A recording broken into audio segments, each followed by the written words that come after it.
So Daisy approves. We got the new skids in today. These are RCI Aluminum Skid Plates. I did choose the raw aluminum skid plates, right, Daisy girl? So, living in Chicago in the Midwest, I don't want to go with steel just because of rust issues and maintaining them. I may paint that front plate because it will be visible from the front of the truck. The rest of this will probably not be visible, at least not to a degree to where I consider it necessary. Yeah, this should get plenty of protection. Now, this is aluminum. It's 1/4 inch aluminum. These are the same skids I basically had on the 4Runner. I had RCI aluminum skids. I had the TRD front one, but I had their plate that mated the front one to the transmission plate. And then I did have a different one for the transfer case, but it was steel. But anyway, had those things on, had them in Moab, had them in Uray last year on the 4Runner. You know, we did scuff them a little bit, but nothing to really visible damage. When I took them off and sold them before I got rid of the 4Runner, they were in great shape. Really impressed me a lot, so that's why I want to go with RCI again. A little bit of another view. Just want to show these to you guys real quick. The front engine plate, it's a 2-piece.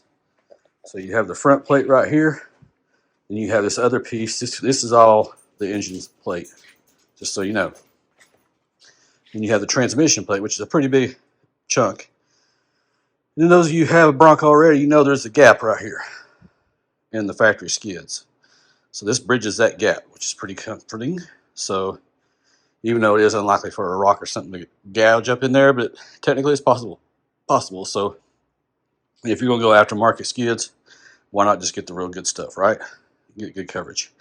Good thing about this being aluminum also, it weighs less than steel. So I don't know if we'll be able to reduce weight compared to the stock ones, but they definitely aren't as heavy as the aftermarket steel ones. So yeah, just want to show this to you guys, let you guys see it before I put it on, you know, and then we'll get it on here shortly and we'll have that extra protection. All right, we got the stock one off. This is the T case.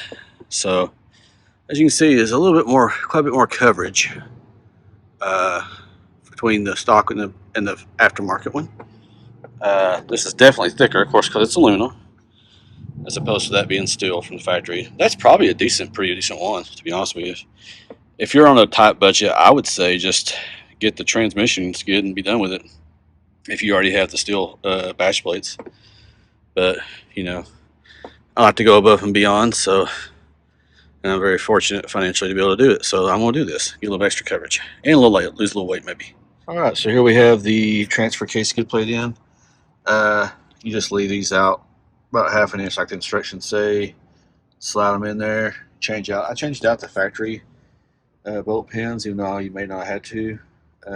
You have the 2 bolts up there towards the front, the cross member, and you have this one back here. So now we're going to get started on a transmission skid plate. So I'm kind of curious how it's going to work. So be interesting to see how it mates with this one. But only one way to find out. All right, transmission skid plates on. As you can see, there is the transfer case skid plate, how it mates up against it. This bolt right here was tricky. The instructions aren't really that clear on this. I guess they just assume you know.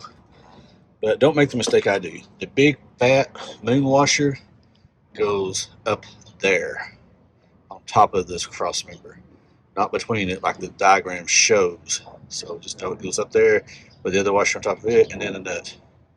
You'll need a 9/16 to tighten it up. So anyway, just want to kind of point that out. Other than that, it's pretty straightforward. So as you can see, I already took part of the engine skid off, and I'm about to take the front piece off, and then we're ready to roll on that one. Okay, so got the engine skid put together.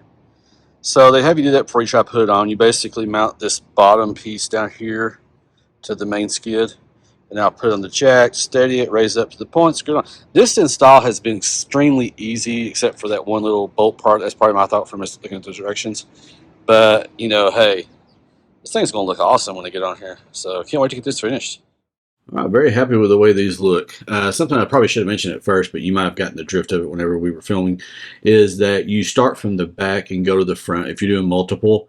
Just because the way these things lay, you want to have the transmission on first, before the engine skid, but also you want to have the TK skid on before you start with the transmission skid. So just know that, like I said, the only hiccup I had was where to put that big, what they call a moon washer. It's a huge washer. You'll know what I mean when you see it. And it goes on top of the cross member. And the pictures in the diagram on the instructions, it looks like it goes between the skid plates and the cross member. So just know it's not a big deal. It's just something I didn't know at first. Anyway, hope you like and subscribe and enjoy, and more content to come.